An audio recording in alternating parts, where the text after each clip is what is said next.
Parecía una boda feliz y llena de armonía.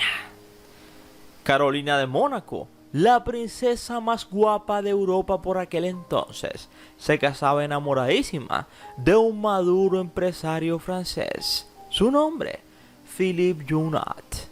El pequeño principado echaría el resto, con más de 5.000 fervosos monegascos acudiendo a saludar a los contrayentes.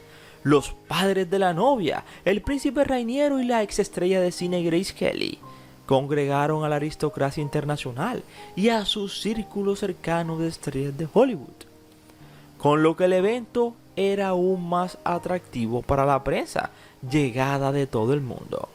Tenía que ser una celebración del amor, el glamour y la riqueza y ostentación. Pero la realidad es que nadie daba mucho por aquella pareja, y a duras penas lo disimulaban.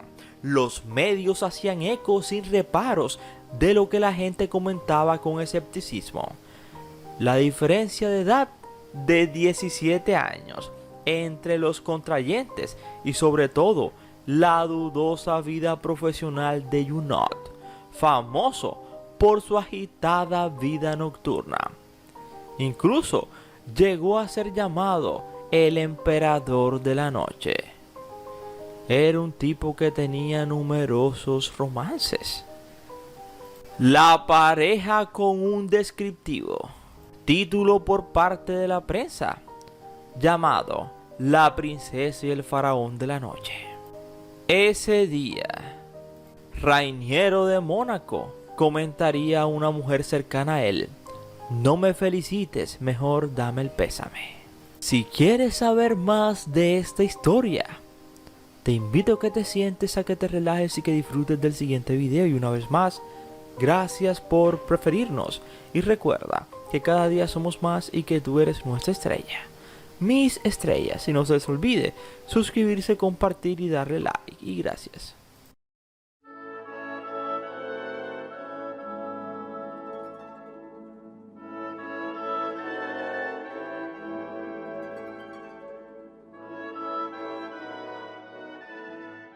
El 28 de junio de 1978, el mundo volvió una vez más sus ojos al pequeño Mónaco.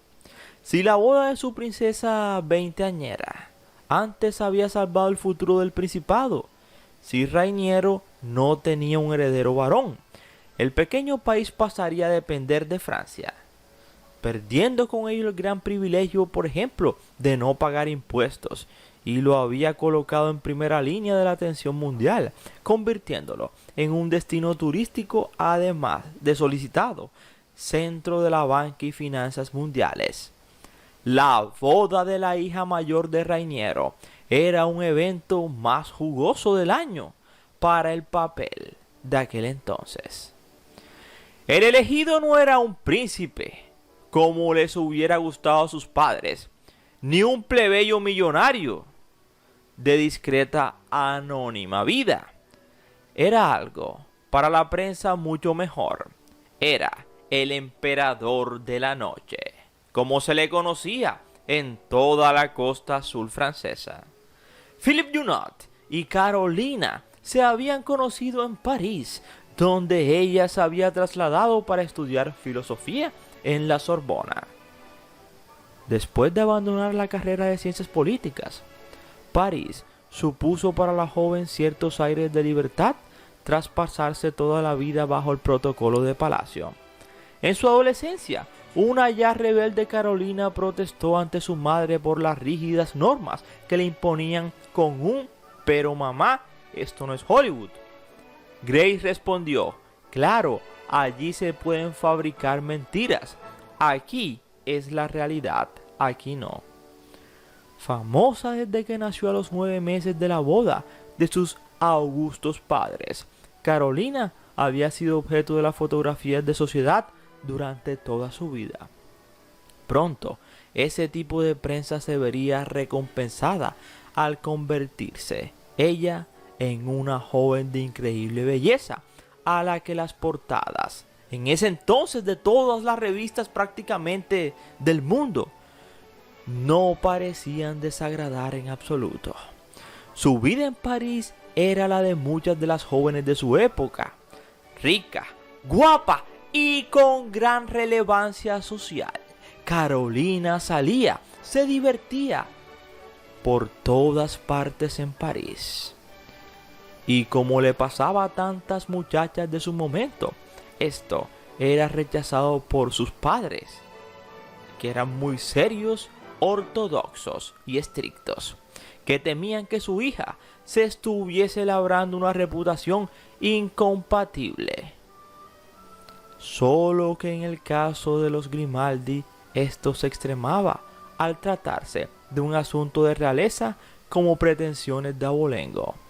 En cualquier caso, los planes de futuro de Rainiero y Grace para su primogénita saltaron del todo por los aires cuando ésta conoció en una discoteca a Philippe Junot. Cuando lo presentó en sociedad, todo el mundo se preguntaba: ¿es un banquero? Otros decían: no, es un futbolista. No, tampoco, parece un tenista. Otros decían: es un heredero que se gasta la fortuna familiar. Y algunos: ese tipo es pobre.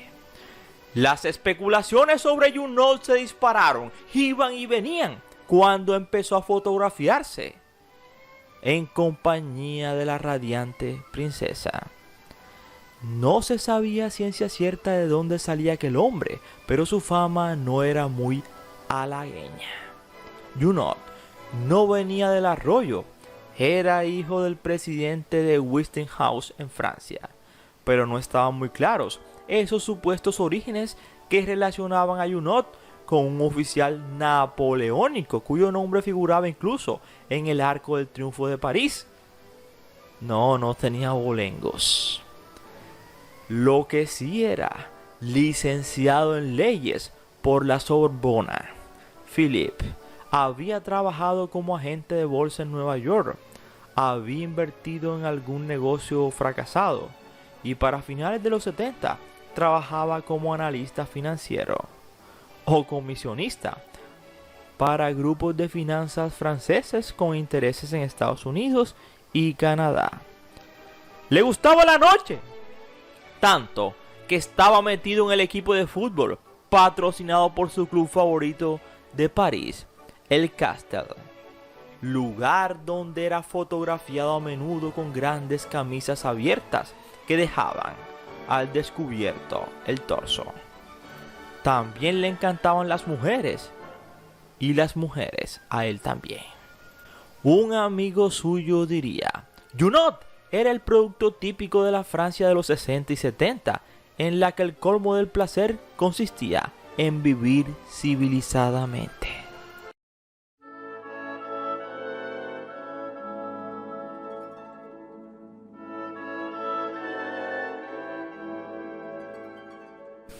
Tal vez, aunque no era un tipo pobre, pero eso sí, estaba muy lejos de ser el yerno ideal que los Grimaldi soñaban para su hija Carolina.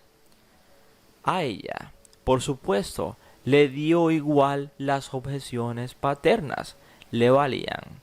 Más aún, su rechazo reafirmó sus planes de casarse con Philip. Cuando le presentaron al príncipe Carlos, quien para ese entonces era el soltero de oro de la realeza europea, el encuentro no pudo ser más frío y desolador. Sería todo un fracaso. Algunos afirmaron que con Junot, Carolina tuvo por primera vez la sensación de respirar al aire libre.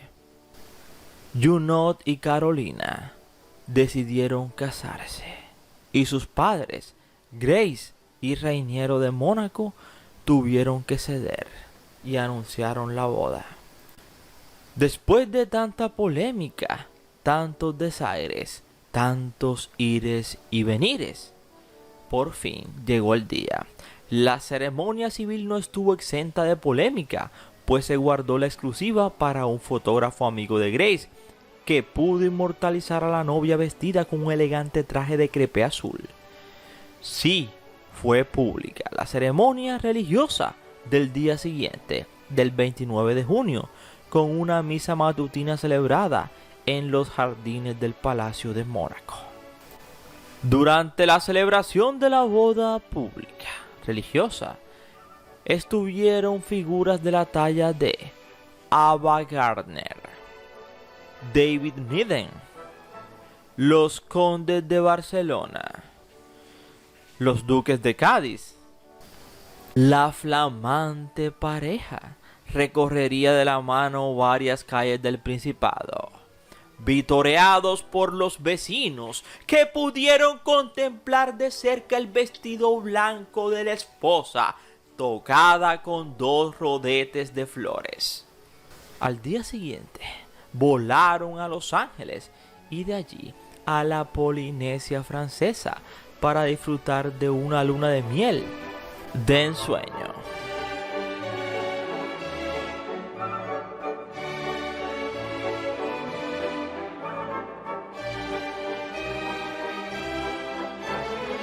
La vida de casados ya de Junot y Carolina se convirtió en un frenesí de fiestas, viajes y bailes, siempre detalladamente inmortalizados por los paparazzis, pero no tardó en confesarse y también confirmarse que la pareja no estaba destinada a durar. Junot, pasados los primeros romances, ardores de su matrimonio, les facilitó a sus suegros las armas necesarias para convencer a Carolina de que había cometido un graso error casándose con el francés.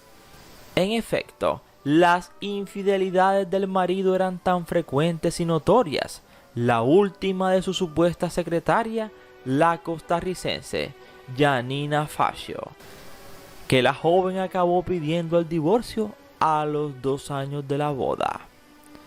Caprice et fini, tituló Le Quotidien en París, haciendo un juego de palabras entre la famosa canción Caprice y el capricho principesco que a ojos de todos había sido aquel matrimonio. En pocas palabras, el mundo decía que solo se casó ella por capricho, para llevarle la contraria a sus padres. La prensa se cebó, se ensañó con el buen Philippe Junot. Demasiadas mujeres a su alrededor, demasiado dinero del que nadie sabía de dónde caía, demasiada desenvoltura. Todo sirvió para que se le adjudicaran a Carolina el papel de mujer menospreciada, pasando Philip a ser el autor de toda clase de villanadas y de infidelidades. Sin embargo, los que le conocían saben que tras la marca frívola, se escondía un perfecto caballero, que era Philippe Junot.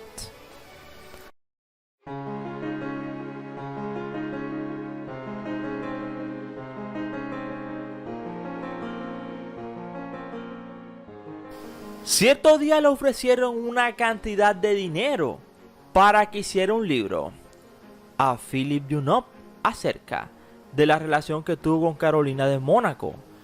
Y él les dijo: dile a esas personas que yo no comercio con mi vida privada, y mucho menos con la de Carolina, una mujer por la que siento un gran respeto y a la que considero una gran amiga. Diría años después Philippe Junot, cuando le propusieron hacer un libro y contar su vida privada, su matrimonio, todo eso e intimidades.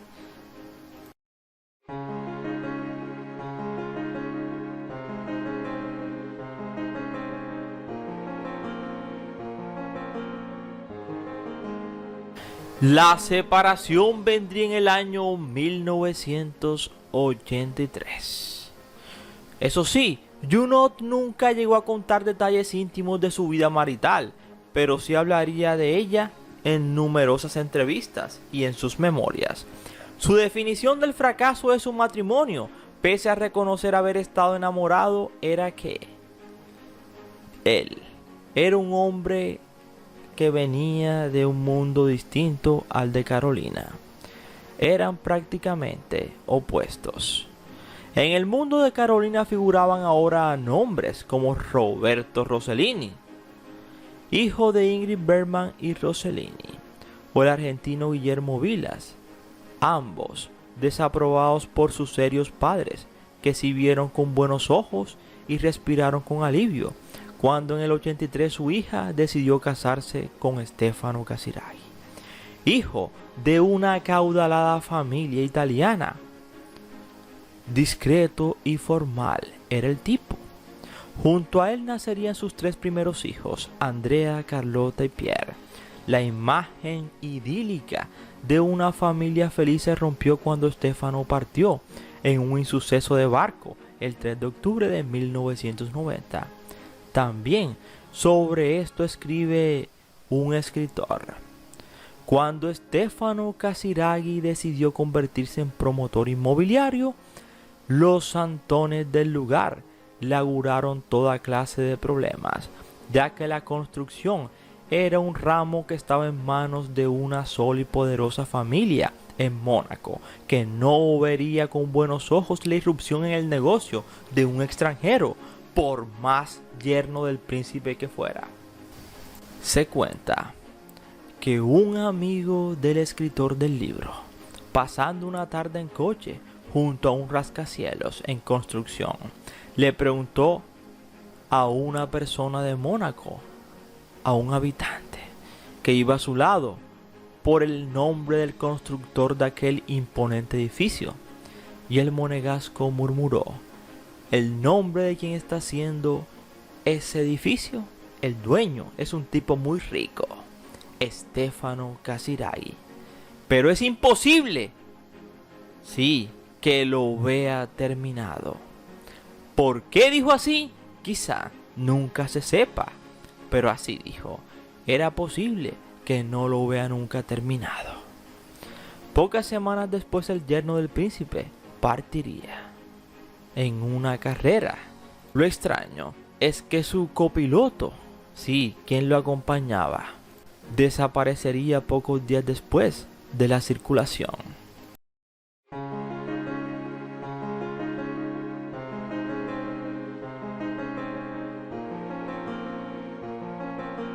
Luego del divorcio, dejando los malintencionados rumores monegascos atrás, Junot siguió con su vida de soltero, forjando aún más su leyenda de mujeriego impenitente y empedernido. Con una vida de medias entre Francia y Marbella, mantuvo una tempestuosa relación con Sofía de Hamburgo, en la que no faltaron episodios escandalosos, como aquella ocasión en la que Junot apareció bailando flamenco con una joven llamada Bea Pérez, semi conocida por haber tenido un romance con Julio Iglesias. Sofía inmediatamente lo encaró en público y la pareja comenzó así las diferencias.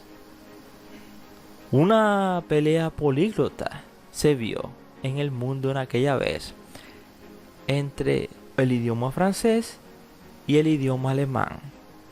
Poco después, ella le pilló flirteando, bailando con Victoria Brenner, hija de Jules Brenner, genio y figura. También la española Marta Chavarrí pasó un verano en Marbella junto con Junot. Irónicamente, años después, los hijos de ambos, Isabela y Álvaro Falco, se convertirían en pareja. A mediados de los años 80, Junot declaraba en una entrevista que su vida de fiestas y desenfreno había terminado. Buscaba entonces una mujer sencilla para casarse y tener hijos, diciendo: es hora de ser un poco más razonable, ya no estoy tan joven. Dicho y hecho, en el 87 se casaba con la danesa Nina Wendel von Larsen. 10 años y 3 hijos después el matrimonio se acabaría, aunque siguieron teniendo relaciones cordiales. Después tuvo un cuarto hijo con la modelo Helen Bende, y en los últimos tiempos ha sido noticia como víctima de un robo en la costa azul francesa. Mientras, Carolina se volvió a casar después de enviudar y fue con Ernesto de Hannover, padre de su hija Alejandra. Philip y Carolina representaban dos estereotipos muy marcados. Él, un encantador francés y un poco cara dura, envidiado por su estilo de vida y criticado por la moral conservadora, capaz de que el trabajo, si lo tiene, no interfiera jamás con los placeres de la existencia, mientras ella, la destilación más pura y perfecta del personaje de la crónica social, una mezcla de Hollywood y realeza europea, bellísima y además generosa de forma involuntaria, porque con su trayectoria no dejó de generar contenido en décadas, y décadas tras décadas se podría decir. Romances, desamores, la tragedia absurda que la golpeó y la convirtió en una mártir. Sus años en Saint-Rémy, en los que perdió el cabello debido a la tristeza, hasta ver su nuevo renacer al frente de Mónaco y los Grimaldi. Carolina ha sido dadivosa hasta con sus 4 hijos, que por sus espectaculares maneras de ser y su fama a nivel mundial y trayectoria han seguido nutriendo el engranaje de lo que se llamaba la espuma de la vida. Así se llegó a llamar Mónaco. Y esperamos que te haya gustado este interesante video, no sin antes decirte gracias por preferirnos y recuerda que cada día somos más y que tú eres nuestra estrella, mis estrellas, y no se les olvide suscribirse, compartir y darle like, y gracias.